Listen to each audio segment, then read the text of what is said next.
Good afternoon everyone, সবাই কেমন আছো? আশা করছি খুবই ভালো আছো। আজকে দেখো আমাদের এখানে বৃষ্টি পড়ছে, খুবই সুন্দর ওয়েদার ছিল, তাই একটা ভিডিও ক্লিপ নিলাম তোমাদের সাথে শেয়ার করলাম। দেখো, তারপর সেই রান্না শুরু হলো। বৃষ্টির দিন আর কি হবে জানোই সবাই, খিচুড়ি হবে। সেই এই মিষ্টি কুমড়া আর আলু, তারপরে ফোড়ন দিলাম 5 ফোড়ন, তারপর এখানে 2টো শুকনো লঙ্কা দিয়ে দেব, দিয়ে এটাকে নাড়বো একটু, নেড়ে আবার মিষ্টি কুমড়া অ্যান্ড আলুগুলো ভেজে নেব। ভেজে তারপর ধুয়ে রেখেছিলাম, এটা ডাইরেক্ট আজকে ভেজে একবারে বানাবো। তারপর নারকল দিলাম, নারকলটা একটু ভাজবো একটু ব্রাউন ব্রাউন হলে, তারপর সেই চাল অ্যান্ড ডালটা ধুয়ে রেখেছিলাম সেটা দিব।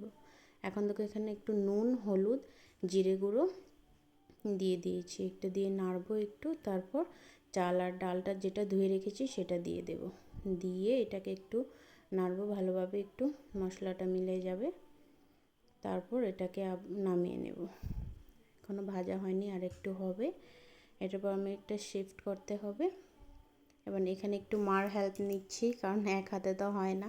তো এখানে মা একটু ঢেলে দিচ্ছে, কুকারের মধ্যে ঢেলেছি। এবার একটু নুন দেব, তেজপাতা দেব, দিয়ে আদাটা লাস্টে দিয়েছি। তারপর দেখো ফাইনাল লুকটা এই হয়েছে।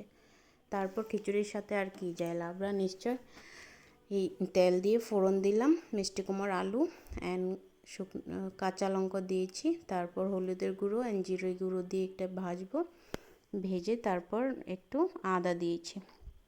তারপরে লাউয়ের ডুগু দিয়ে দিয়েছি, এটা কুমড়োর ডুগু দিয়েছি। এবার এটাকে নাড়বো, মিক্সড করবো ভালোভাবে। নুন তোমরা নিজের আন্দাজ মতো দেবে, নুন দিয়েছি। এটা মিক্সড করব, চিনিও দিয়েছি যার যতটুকু প্রয়োজন। একটু জল দিয়ে ঢেকে রেখে দেব। তারপর এখানে ভাতও হয়ে যাচ্ছে, একটু জল দেবো, জল দিয়ে মিক্সড করতে হবে, না তো এগুলো সিদ্ধ হবে না। অ্যান্ড তারপর দেখো একটা ম্যাজিক দিয়েছি। ম্যাজিক এটা কী ছিল বলবে, এটা আটা দিয়েছি, পুরো মিলে যায়, দেখো একদম সুন্দর হয়ে মিশে গেছে। আটা দিলে এভাবে হয়। তো এর ফাইনাল লুকটা দেখে নাও কেমন হয়েছে। থ্যাংক ইউ, তোমরা এত সাপোর্ট করছো। প্লিজ আমার ইউটিউব চ্যানেলও আছে, ওটাও সাবস্ক্রাইব করো। Thank you so much.